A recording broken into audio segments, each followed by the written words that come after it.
Hello, Fantrexians. Welcome to a special episode of the Into Final Space podcast. My name is Gabe Jones, and if you don't know me, I host the Final Space podcast that you're listening to right now. Thank you so much for tuning in and listening to today's episode. If you've been following along with our most recent season of the show, thank you so much for your support. Check out the most recent episode with Andrew Goodwin, one of the composers on the show, and stay tuned for episodes with folks like storyboard artist Emily Little, composer Shelby Mary, and more, including Final Space voice actress, the voice of Invictus, Vanessa Marshall. But today, I am so excited to welcome back to the podcast someone you all know and love. We saw him last time with a review of the last season of Final Space, and today we take a look forward with special guest and creator of Final Space, Olan Rogers. Now, if you haven't checked out the brand new teaser trailer that dropped at the same time as this episode of the podcast, pause the episode, head over to YouTube and search for Olan Rogers, watch the trailer, and come back here. Oh, and make sure you stay tuned to the end of this episode for a very important announcement from Olan and me about the next season of Final Space. Now, let's dive into the Final Space Season 3 trailer with Olan Rogers. All right, everybody, I am on Zoom today with Olan Rogers, creator of Final Space, among many other things. How are you doing today, Olan? Hello! Welcome back to Into Final Space. We're so glad to have you on to talk about the teaser that dropped at the same time as this episode, which is super awesome. Yes. So we're gonna. Because I have no idea what people are gonna think right now, but right, I think they're gonna like it. Oh yeah, I'm sure right now, as people are listening to this and just hopped off the teaser and Twitter is exploding. People are just going crazy. So hopefully we can quell the noise and kind of bring some calmness back and talk about this teaser. Yeah, for sure. Let's do it. So yeah, we're going to dive into some questions that I came up with that try to avoid the spoiler realm, but try to give us some insight into what's coming up for next season. So if you're ready, let's dive into it. Let's dive into the deep end, Gabe. Now.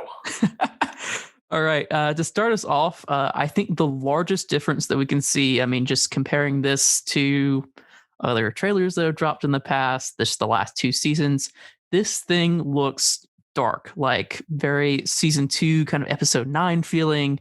How do you think fans are going to feel overall throughout this next season? I think, first off, it's like, I think that's one of the cool things that this show can do. It's like you look at season 1 and it was very bright, very colorful, very clean, and season 2, it got a little bit dirtier, a little bit grittier.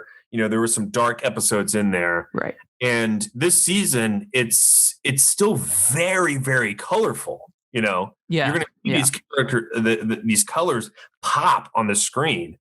But the thing that really sets it apart from a lot of, previous, episodes and even the previous seasons is that you're going to feel the dramatic and you're going to feel that darkness a little bit more, like it's more rich, And I think that's one of the cool things. If you look at, for example, like, the Harry Potter series, even Lord of the Rings, a lot of these kind of movies. One of my favorite things that the Harry Potter movies did was every time the Warner Brothers logo was in the clouds, it got darker and darker and darker and darker.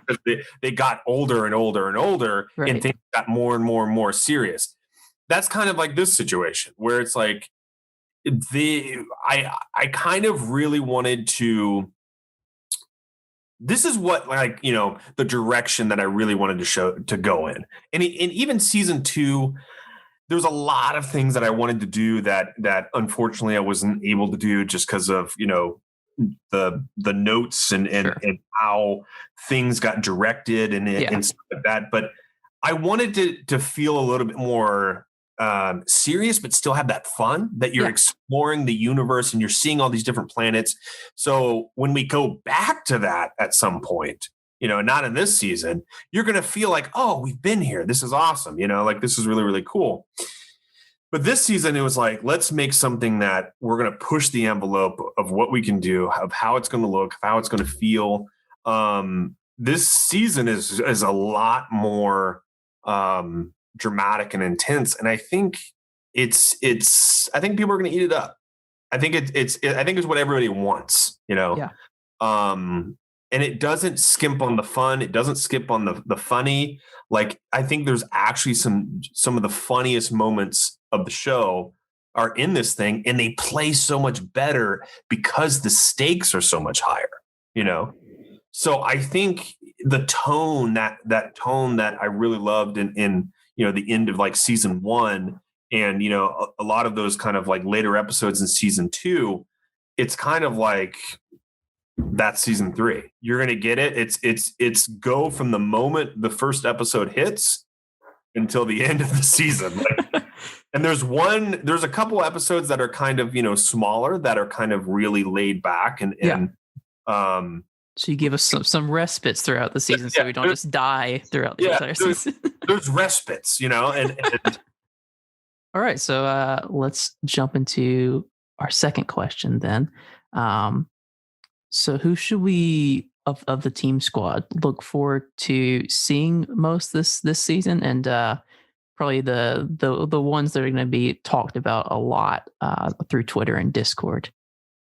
Yeah, I mean, I've kind of already said this on Twitter, but we really focus in on this season on 3 characters that really needed that spotlight, which are Ash, Quinn, Avocado. Okay. These characters, I think, have a really rich story this season. And not only that, you're going to be surprised at the story that's given to them. And I think it's really compelling and really thrilling. And I think, there's still stories that involve a lot of the favorites like Gary and Little Kato and stuff like that. And it's like, but we really needed to spotlight these characters in a way that we just didn't have the time to do in the previous seasons. We have 21 minutes, 13 episodes, and there's just not enough time to do story in all these characters. So what we're trying to do on kind of each, season is to spotlight characters and give them a compelling arc from beginning to end, and we know what Gary is through and through. He still has a really, really nice story this season, and you're going to feel for him. I feel like Gary's just trying to hold everything together. Yeah.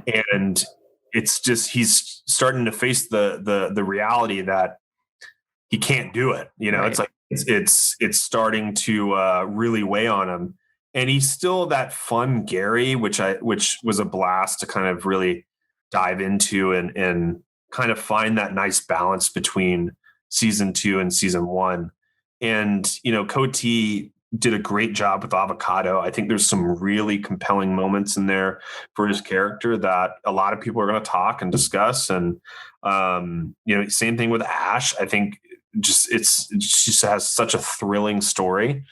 And I think that Quinn just kind of has a story that is just really deserved, like she's one of those characters that brings that seriousness and the dramatic to the season because she's mission focused. She's the one that kind of saves the day in the past 2 seasons. Right.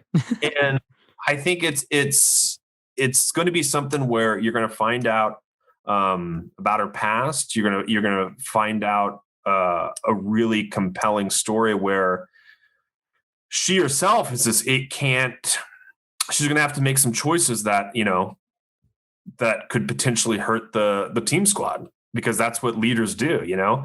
And I always love the idea that the leadership hierarchy is kind of, it's not like one person's the captain, this season. It's just about survival. Everybody's trying to make the best decision that they can possibly do for the outcome that they all come out alive. Right. and that's it. And I think you're going to have some really, really talkable moments between those 3 characters. Nice. Yeah. I mean, it's been interesting watching these characters kind of grow and change and evolve throughout these seasons of Gary going from that whole kind of goofball Reddit laughing stock of season 1. Yeah. So the more serious kind of Papa Bear holding it together type character that we saw in season 2. And so from what you said about next season, I'm excited to see, him kind of take a more of a back step, but kind of still hold that spot, and see those 3 characters kind of really shine through. Yeah, I think the fun about Gary is that he wears his heart on his sleeve, Right. and everybody kind of thinks he's an idiot. I don't think he's an idiot. I think that he's pretty genuine in everything that he does, Yeah. It's just he's kind of like this clueless dork, and he still loves so uncompassionately to so many people, and he gets betrayed, and that's because it's just the person he is. He likes to give and not take, and I think he still has like some great moments this season, and there's some moments that I'm even thinking about that were just, oh man, they're just so killer that you're gonna love them. You're gonna love Gary, and you're gonna love all these characters. Have some really great storylines, and I'm sure there are gonna be some moments that people hate me for. But that's it's I think it's done in love. It's a story where you can't do something where this ultimate bad guy exists and make a season about survival, right, and not have some casualties along the way. Sure. And that's the cool thing about this season. It's going to be there's going to be casualties, but not in the way that you think. So it's I think just be prepared for just a really thrilling season, and we've put everything on the table. Every dollar that we freaking had and more. Like, we got to a point where we literally got to episode 10 and they were like, we can't do these last 3 episodes because they're just so big. Yeah. And everything that we tried to do is very ambitious. Did it come out exactly the way we want? Some parts did exceedingly. Other parts, like, okay, how can we plus that? It didn't come out exactly there, but it's like, it's still really good. Right. And that's the thing, is like, Jamfield crushed it. They're crushing it. I just saw the 5th episode. It's incredible. Like, they're doing some animation that I don't think I've seen for a 2D animated show. The expressions and how they're animating each individual shot is just, it's pretty mind blowing. And then we're taking that and trying to plus it even more. Just how can we get it a little bit more, And that's just like, if they're already giving us great things and we're able to plus it just a tad bit more, then it just makes it that much better. And I think that's the cool partnership that I think is going on. So for sure, yeah, and I'm sure you're just stressing your line producers out. But yeah. I mean, Tobias, I love the guy to death. Oh my gosh, yes. he bends, man. He bends. Yes. And the thing is, that's one of the great things about Tobias is he really kind of keeps us in line. But anytime that we're like, but we really want this, he's like, okay.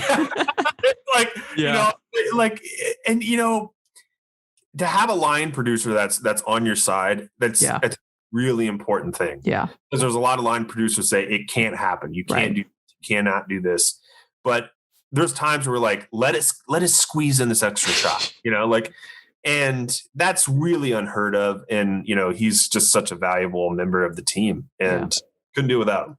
Yeah. I know, talking to a lot of people who have worked in post, a lot of the crew members, that this is kind of new to them, because you don't really see, I mean, you see animation come back and maybe you'll, do some lighting here and there, and then the show's done.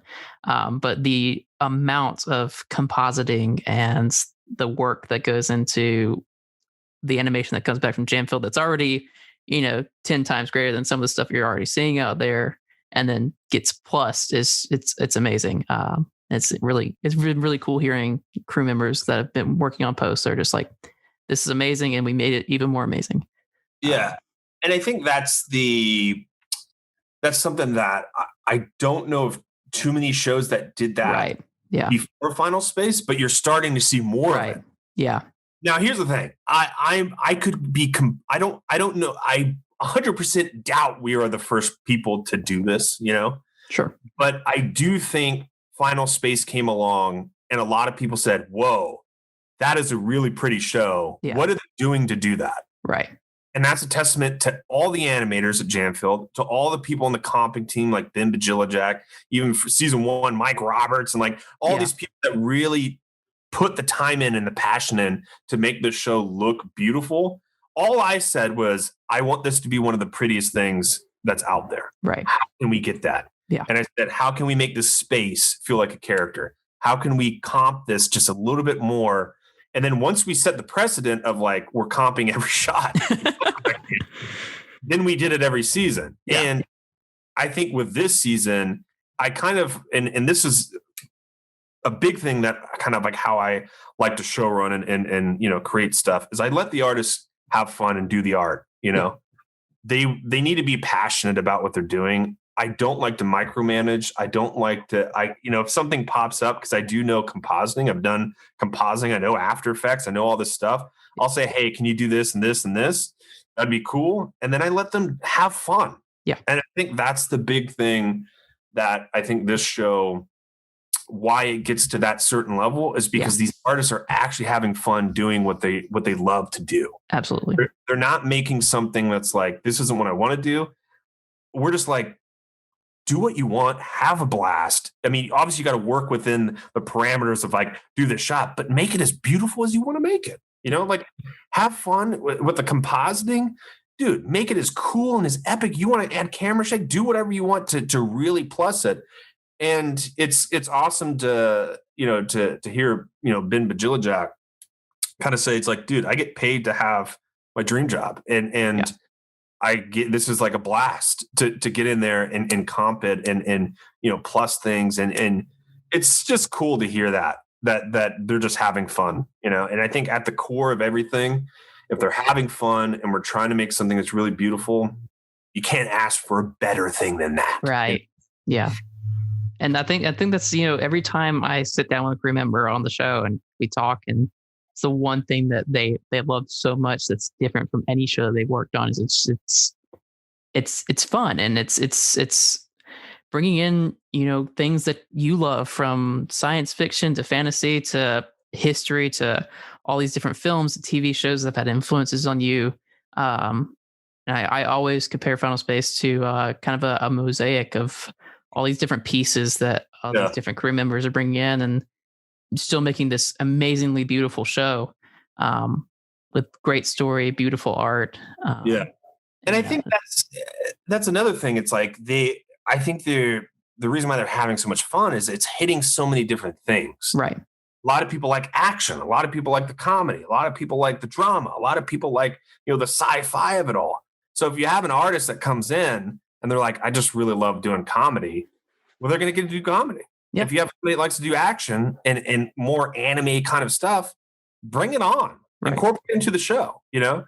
I think that's when you have artists doing their best work. Yes. And I think you see it in the season 3 trailer, that you're seeing even people when they're working at home, the most stressful time of the year. This year has sucked. I always keep saying it's like a floppy turd in a shoebox. Right.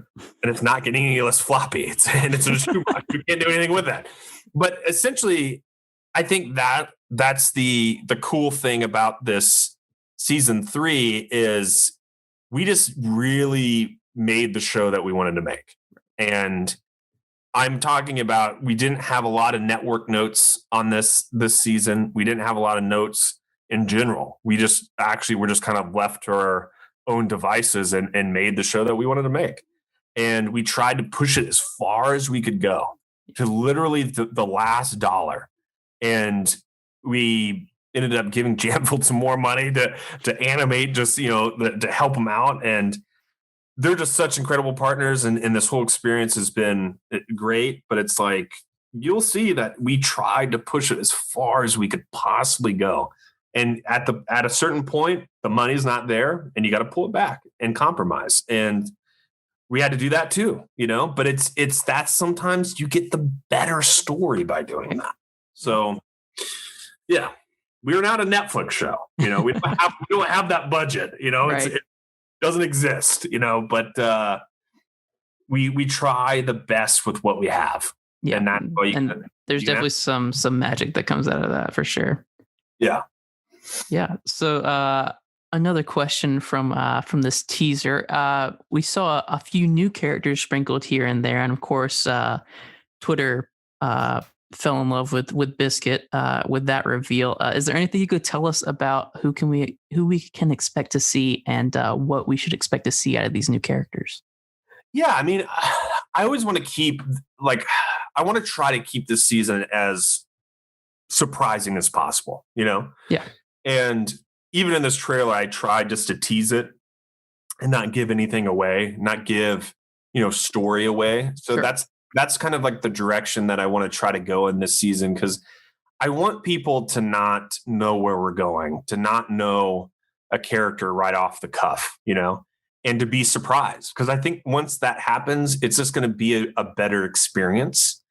And I think for these new characters, each of them are, and the thing is, they don't necessarily join the crew, and none of them are like officially part of that team squad. Yeah. Some of them could be along for the journey and aspects. There's definitely some surprises with them, but it's like, I think ultimately each of them have kind of like a really fun part of the story. And I think that's what you got to do with, any kind of season. And this is what we try to do with Final Space, is kind of like, it's cool to bring in new characters to keep that cast kind of revolving, that it's not something that, so there are some staples, but some of these characters are gonna meet their end. They're going to another one will come in to help out, and they can meet their end. It's like, so I think with this, it's going to feel really surprising. I think unfortunately, because of COVID, we didn't get to really cast anybody. Yeah. It was, I think we did like 2 table reads, and then COVID hit, and we had this one actor read at the table read. And we were like, we tried to cast for it, and we're like, I guess just cast the guy that was at the table read. He did a good job. Yeah. And we did that. And then, there was a character that right when COVID hit, I think we were on the second or third episode. I can't even remember. And we wanted to get this big guest star for it. And nobody was casting. Like, nobody was recording. Nobody was doing anything, dude. Yeah. We couldn't even get an audition at the time. And we were like, all right, let's just hold off on it, I guess. And then had one of our like assistant editors do the voice. And then we got to the last point of like, yo, we got to change this voice. Like, who going to cast? And then at that time, people were starting to record a little bit. So we got some auditions. And I think it was just kind of like at that point, Tom Kenny did us a favor, and he did such a great job. He's such a legend that we were just like, let's just keep Tom Kenny. It's easier on the workflow if we keep him, because they had to go in and change all the facial expressions and stuff. It's like each step was like, it was like a domino effect. If you change something, it changes another thing. So yeah, I think I think these new characters are a lot of fun, and I think you're going to really enjoy them. And if you don't, then don't worry, they're not a part of the team squad, so it doesn't matter. Yeah, COVID definitely changed the scape of the production territory. Difficult finding actors, things to record. Everybody's stuck at home. But yeah, so I'm glad the one thing that has stuck through mostly is animation. I'm really glad that we got this season coming up. It's really, really cool that you guys worked through that. Yeah. But yeah, so another question. We're officially now in Titan territory, and the ones that we see in the teaser look amazing. We caught some great Bolo moments, including the sword right there at the end that we saw teased in a couple artworks. We got a glimpse of Oreskes and a few other cool looking Titans in the trailer. Anything you could tell us in regard to some epic action coming up, or some super deep? Do we get any super deep Titan lore coming up next season? Yeah, I mean, it's I think that there's definitely a great deal of Titans, Yeah. I think because like of the stuff that we tried to do with these Titans, you're going to see like some designs that were kind of like simplified and some that were just kind of are bonkers and cool. But I mean, ultimately, there's lots of Titan stuff in here. I mean, Bolo is just killing. So it's like I think that you're going to get your cake, and you're going to enjoy it because it's some great Titan stuff in this thing. So yeah, I was super stoked to see Bolo back. I know every time I want to say it's Devo gets chatted with, people asking about like who's the hardest character, and Bolo always comes up. Yeah, because it's like that's the thing about a lot of people want that really intricate, crazy detailed design in animation, but once you go and start doing these really intricate, like a fight sequence or something like that, you just lose so much. Right. And you're kind of like, I'm surprised at what Jamfield was able to give us, because it's pretty mind boggling, with between like Bolo and just that character alone doing some of the stuff he's doing. You're kind of like, geez, you look how intricate that character is. Right. How fluid the motions are. Yeah. Like if every character was so detailed to the point that, it looked like a 3D, or even had like even more detail, everything of that detail loses expressions, loses the fluid aspect of their movements. You just lose so much. So the simpler it is, the more you're able to get expressions, and you're able to see that. I think in season 3 specifically, like you'll see some expressions. You're like, wow, this is really fluid. Like in even more ways than season 2. Like I'm telling you, there's some moments that you're just like, what the freak? Like, what is going on here? Is this hand drawn? What am I looking at? Yeah. But with these Titans, once you start doing something on a budget that is less than Family Guy, less than American Dad, and you're trying to do Titan fight sequences, it's like, how do we do this? So I think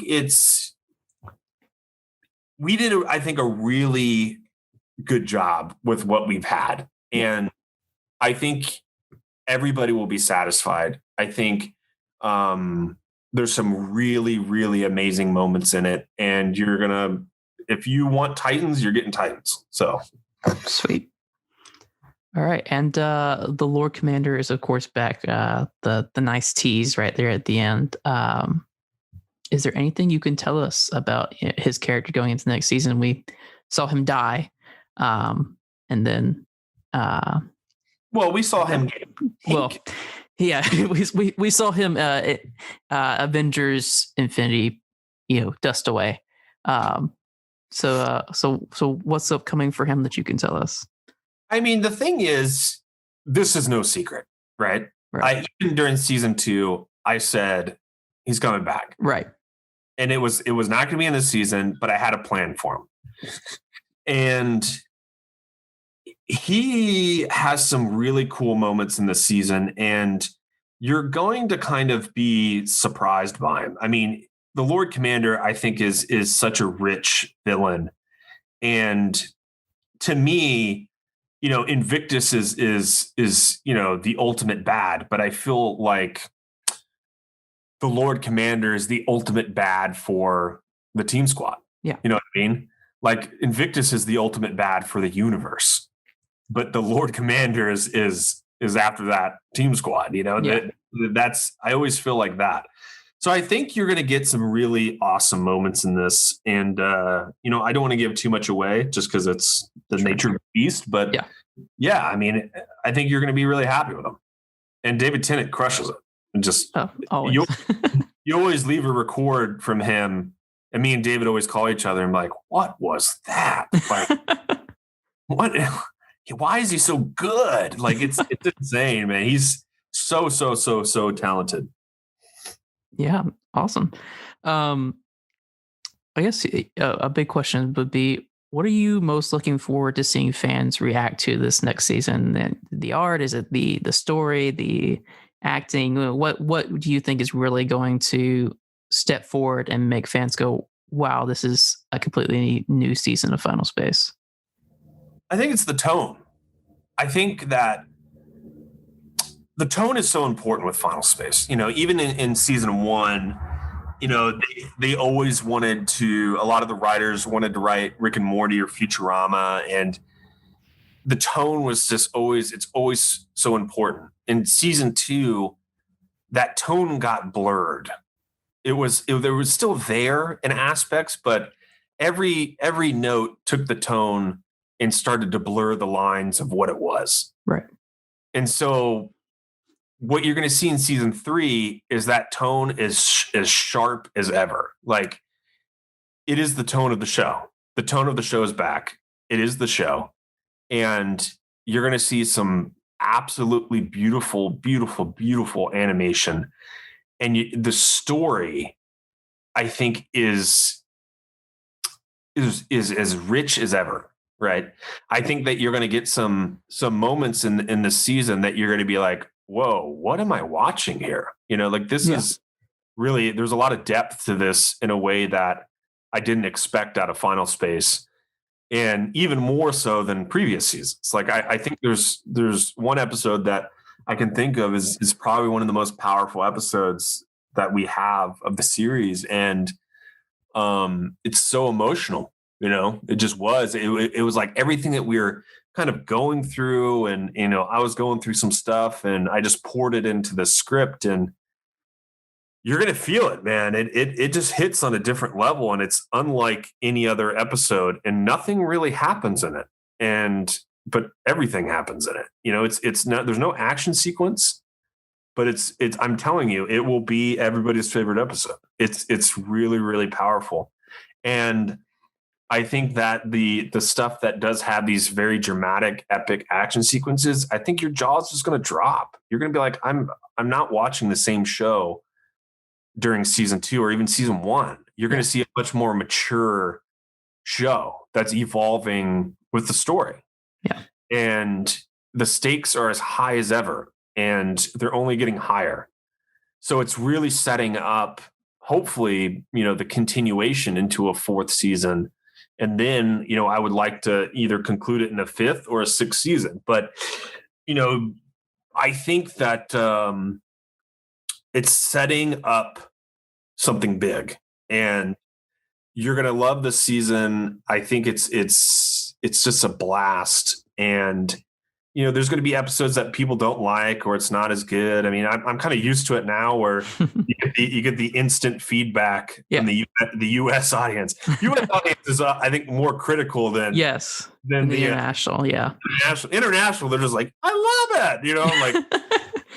But I think it also goes back to what we've talked about before, what David and I have talked about before, is the difference between watching a weekly premiere as opposed to streaming a season all the way through. It's a different feeling. Well, it's also kind of, you are only getting a sliver of the cake. Okay. Right. And instead of having the whole cake at once, and you sit back and you're like, oh, freak, that was amazing. You're having one slice of cake, and you're like, man, I'm still hungry. Right. And then you get another cake, and you're like, yo, you're going to give me this whole cake? And you get the 3rd slice, and you're like, what is this? Give me the cake. And then you get to the 4th slice, and you're like, all right, I'm satisfied. But like, what is the deal? What's the holdup with the cake? Yeah. And then you get back to like episode 8, and the cake starts coming in, and you're like, all right, I'm starting to get a little satisfied here, And then you're everything after that, you're like, yeah, this is great. This is good. But it's like those first episodes, it's like there's so much like laser beam focus in on. I don't know how you create a perfect, first episode back, right, or a first episode, because there was so much laser beam focus in on it that if it doesn't have all of the story, all of the jokes, all of the epicness, Yeah. it will be not satisfied for the viewer. Sure. But if you take that in context and you watch the whole thing together, there's less kind of focus on it, Yeah. So it's like you can kind of, you're like, okay, that was, if you watch a bad episode, you're like, okay, I'm on to the next one. And then you're kind of seeing it as the whole picture, the whole piece of the cake, Yeah. So it's a little bit of a different experience. I totally get it, and I think with the fun of the US audience that I think is different than, the international, is you get to see the reactions on a daily basis. You know, when the episode comes out and they're live tweeting the thing, I mean, it's always the most stressful time for me. Like, do they like this thing or do they hate it? And in season 2 was really stressful because it wasn't the thing that I really wanted to be out there. But I had to kind of take the blunt of it, and it was hard. That season was hard. And even season 1 was hard. Like, do they like it or not like it? And then the international audience came over and like, we love it. I'm like, what is happening? So that's always great when that happens. And it's, I love all Final Space fans. I was joking with Rachel on the phone that Final Space fans are crazy, man. They're crazy. Yeah. They're absolutely insane, but they're my kind of crazy, right. And it's like, I think I've always said that I would rather have a small, passionate group of people than a massive audience that don't really care about your thing. Yeah. And I think that the passion for Final Space in this little core group of people is only getting stronger. Yeah. And if you have a small group of passionate people, it's like the movie 300. You could take on an army, Right. Yeah. But I think that the cool aspect about this is that I don't view them as like Final Space fans anymore. I view them as people that are going to grow with every new project. They're gonna be like, oh, Olan, he's on a new project. Oh, Coty's on a new project. It's like it's growing past that almost, right. And I don't know what we call that. Are they Ventrexians? Like, does that just stick to the next one and the next one? But it's just cool to see that passion growing, and even every critique, every little thing, it's like it's welcomed. I know the show's not perfect. I'm not a perfect writer. I'm not a perfect creator. I'm not perfect anything. But warts and all, the show, I think, says it's a show full of heart. It's trying to do something that not a lot of shows are trying to do. And I think if let's say it's all said and done, let's say season 3 is the last season. If all said and done, I think people will look back on it and say, they tried, and if that most basic component, if you can have people say they tried to make something good, I'll take that over what is this? They're not even trying, Yeah.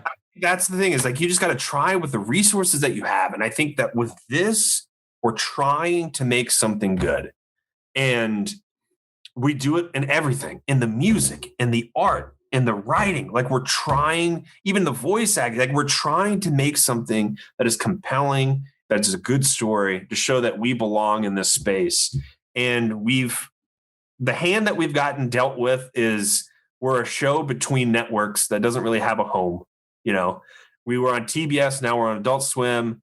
We still have executives at TBS, but we premiere on Adult Swim and then window on TBS.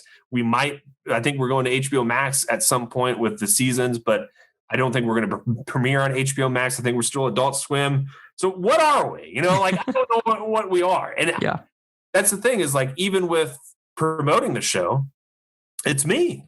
Yep. And Adult Swim definitely, helps out, I think, when it gets closer to the actual show. But for the past year and a half, it's just been me, and I've gotten to a point where it's like, I'm going to market the show how I would want to do it, which is just be really grassroots about it. Yeah. And really try to connect with people, and really try to, and the teaser, I edited the thing. I even edited like an Adult Swim French version, that was cool. Nice. but it's like, yeah, it's I'm very passionate about this show. Yeah.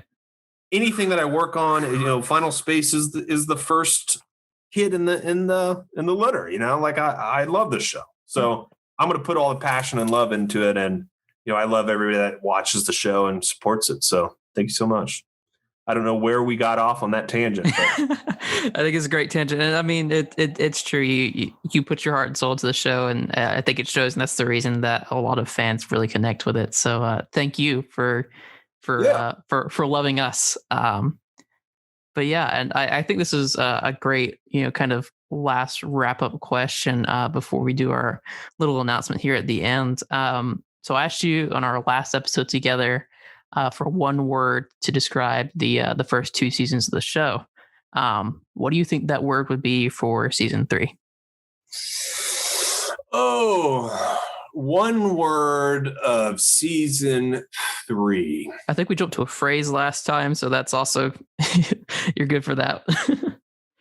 I like this word just because it's I think it hits on all the things. It's just thrilling. Yeah. Like it really is from beginning to end.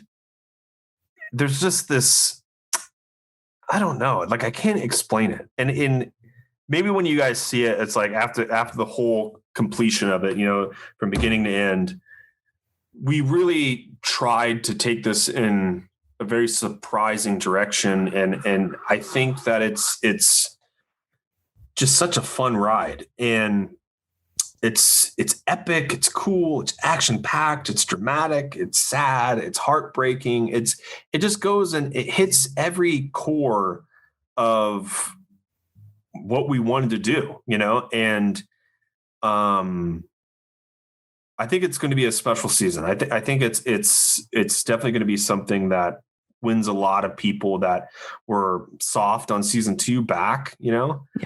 Probably won't win them all back. Season 2, but there are a lot of people on season 1 that were, some people were soft on it, so they might come back and say, "Whoa, this is a different show." Yeah. And you look at a lot of shows that, in the first 3 seasons, we're still a young show. Right. Yeah. You look at Bob's Burgers in the first 2 seasons or Family Guy, and you're like, "Yo, this is nothing like the show that it is now." Yeah. And it just takes time to really find that perfect sweet spot for a show. Yeah. And you can have a lot of great episodes, you can have a lot of great moments, but it's like once you find that sweet spot, then you're in that slipstream of like, SpongeBob season 3, which is like an amazing season. And you get some really special seasons out of it. And I think even, for example, the latest Clone Wars, Star Wars. Yeah. That last season was firing on all cylinders.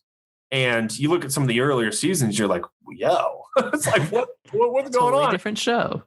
So it's like, I think this is going to be one of those shows that by the end, when this is all said and done, it's going to be like, whoa, the show really matured and it got to such a crazy spot from where it started. Yeah. And that's what I think you'll see in each season. You'll see that we're trying to evolve and trying to get better and